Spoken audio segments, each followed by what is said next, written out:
Assalomu alaykum. Oxirgi qo'ng'iroq bo'ldimi? İmtihonlar bormi yo'qmi? Nechta imtihon bor? Akmal Saidov bo'lgan. Men bo'lgan. Siz kimsiz? Jahon tillari yaxshi. Qaysi tilda gapirasiz? Nechta tilda? Qaysi? Sizlar ingliz tilida?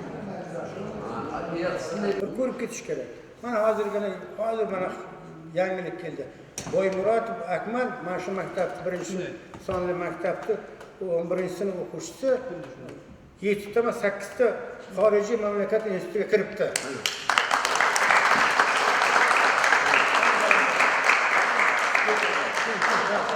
Qaysi institutlarga ayting? Viloyat olimpiadasida ham sovrinli o'rinlar bor. Mana shu maktab ochilgandan beri bir qancha sportli tadbirlar birinchi o'rinda olyapti.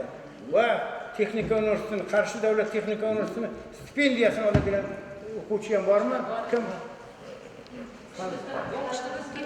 Bitkazdim bu. Yana boshqasini tayyorlash kerak. Yana boshqasi oladi. Mana Boymuratov Akmal qaysi mamlakatlarda?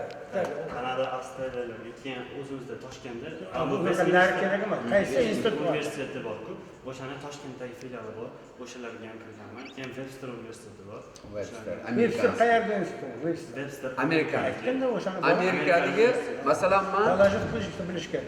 men shu ikkala ham universitetni ochilishida ustida turganlardanman. Birinchisi Islom Nurg'ayevich vaqtida bo'lgan. Bu Westminster. Webster universiteti bu Amerikani O'zbekistonda ochilgan birinchi universiteti. 2019-yil Washingtonda borganda kelishib kelganmiz. Masalan, Avstraliyadagi qaysi universitet? Avstriya. Kanada qaysi?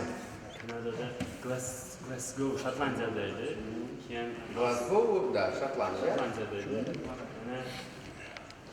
Endi hammasi yaxshi. Men aslanlarni maqsad qo'yganim. Hammasi angliz ishlayotgan asosan. Mana shuni mas'ulni uni hokimga mana boshlashingiz mumkin bemalol. Birinchisi mana hozir bitta Qalandar akam kitob beradilar. Kitobdan boshqa savol bor. Chet elga kirganligi uchun ma'lumotda bir chiroyli bir narsasi ham bor. Ana. Bundan tashqari boshqa narsalar ham bor. Hokim bo'y siz qo'lingiz bilan ta'sir etasiz.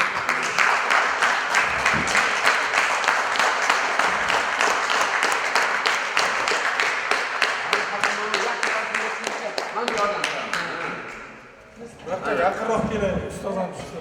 Kelinglar. Bemalol. Ichsangiz ham to'g'radi. Bu manzariyatni navbatda. Yo, ishdan qaptilarda. Ishlayapti-da bular. Siz bilan birga turib biza. Endi men bo'lsam Rayano. Bu yigitni chiroyli qilib tuman gazetangizda, viloyat gazetasida, viloyat kerak bo'lsa, nima uchun faqat shu bitta ikkita qiz bolani ko'rsatishadi O'zbekiston 24 da. O'g'rilar bor ekan. Mana chiroqchi.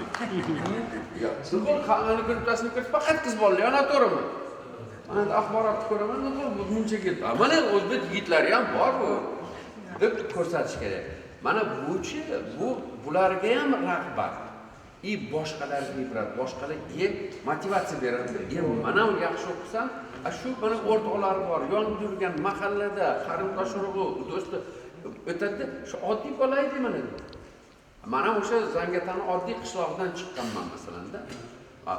Mana shular ertaga endi bittasi u Imom Buxoriyga o'xshamas, aytadi, mana shu Akmalga o'xshashim kerak ekan. 10 tilda gaplashadi. 10 tilda. Akmal deganini bilasizmi nima degani o'zbek tilida? Yo'q. Akmal degani kamolatga intiluvchi shaxs degani.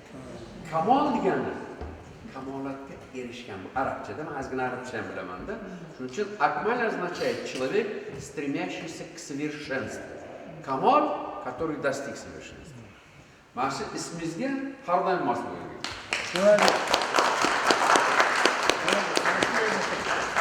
Hech qachon mana shu maktabda unutmayman. Mana birinchi son maktabdan chiqqanman.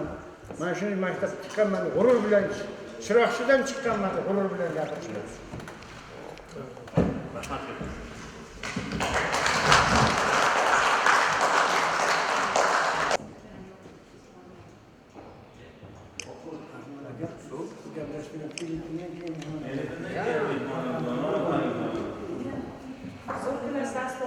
tumanimizdan 8 nafar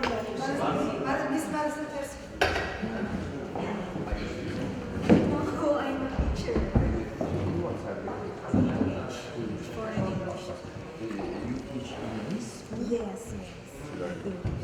I see one of your teachers, people, is very good. Akmal is my My name was also Akmal. very good also. I believe. I see him all.